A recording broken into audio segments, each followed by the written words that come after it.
क्या आप सोच सकते हैं एक सरकारी अफसर ने अपने घर के बेड, अलमारियों और गद्दों के नीचे करोड़ों छुपा रखे थे। आज मैं आपको एक ऐसी कहानी सुनाने जा रहा हूं जो आपको अंदर तक झकझोर देगी और ये सोचने पर मजबूर भी कर देगी कि भ्रष्टाचार की जड़ें हमारे सिस्टम में कितनी गहरी हो चुकी हैं। ओडिशा में एक ऐसी रेड हुई है जिसने विजिलेंस विभाग को हिला कर रख दिया। एक ऐसा अफसर जिसे जनता की सेवा और खनिजों की रक्षा की जिम्मेदारी दी गई थी, उसके घर से नोटों की ऐसी बारिश हुई कि अधिकारी भी दंग रह गए। इस सनसनीखेज कहानी की शुरुआत होती है मंगलवार की रात से। ओडिशा विजिलेंस की टीम को खबर मिली थी कि माइंस विभाग के डिप्टी डायरेक्टर देवव्रत मोहंती एक वेंडर से रिश्वत की मांग कर रहे हैं। जाल बिछाया गया और मोहंती को एक कोयला वेंडर से महज 30,000 रुपए की रिश्वत लेते हुए रंगे हाथों पकड़ लिया गया। ये रिश्वत किस लिए थी? सिर्फ इसलिए ताकि वेंडर का कोयला डिपो सुचारू रूप से चलता रहे और उसे ट्रांसपोर्टेशन में कोई भी दिक्कत ना आए। लेकिन दोस्तों, ये तो सिर्फ ट्रेलर था, असली फिल्म अभी बाकी थी। जैसे ही मोहंती को ट्रैप किया गया, विजिलेंस की टीम ने उनकी आय से अधिक संपत्ति की जांच भी शुरू कर दी और एक साथ 3 जगहों पर छापेमारी की गई।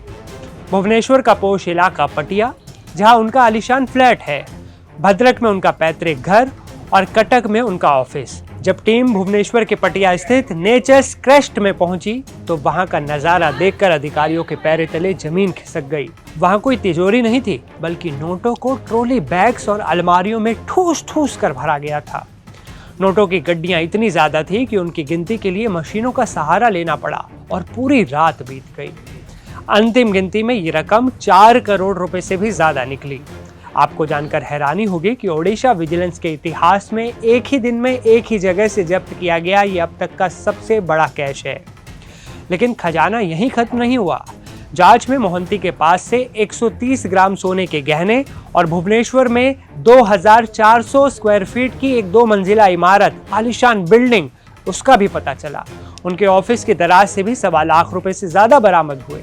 अब सवाल ये उठता है कि एक सरकारी अधिकारी जिसकी तनख्वाह हजारों में होती है, उसके पास करोड़ों का ये काला साम्राज्य कहां से आया? क्या ये सिर्फ एक अफसर की कहानी है या पूरे सिस्टम में ऐसे और भी कई मगरमच्छ छिपे हैं? फिलहाल देवव्रत मोहंती के खिलाफ प्रिवेंशन ऑफ करप्शन एक्ट के तहत मामला दर्ज कर लिया गया है और वो पुलिस की गिरफ्त में है। इस कार्रवाई ने ओडिशा के एडमिनिस्ट्रेटिव और माइनिंग सेक्टर में खौफ पैदा कर दिया है। अधिकारियों का कहना है कि ये तो बस शुरुआत है। जैसे जैसे दस्तावेजों की जांच होगी, कई और बड़े खुलासे होने की अब उम्मीद है। कई बड़ी मछलियां और भी फंस सकती हैं। भ्रष्टाचार का ये अंतहीन खेल कब रुकेगा ये कहना मुश्किल है, लेकिन इस बड़ी कामयाबी ने ये जरूर साबित कर दिया है कि कानून के हाथ बहुत लंबे होते हैं। तो ये थी भुवनेश्वर से हमारे संवाददाता देव कुमार की रिपोर्ट। लेटेस्ट अपडेट के लिए आप एनडीटीवी इंडिया के चैनल को सब्सक्राइब कर लीजिए। मिलते हैं अगले वीडियो में। मैं वसीम आपसे विदा लेता हूँ। नमस्कार दोस्तों।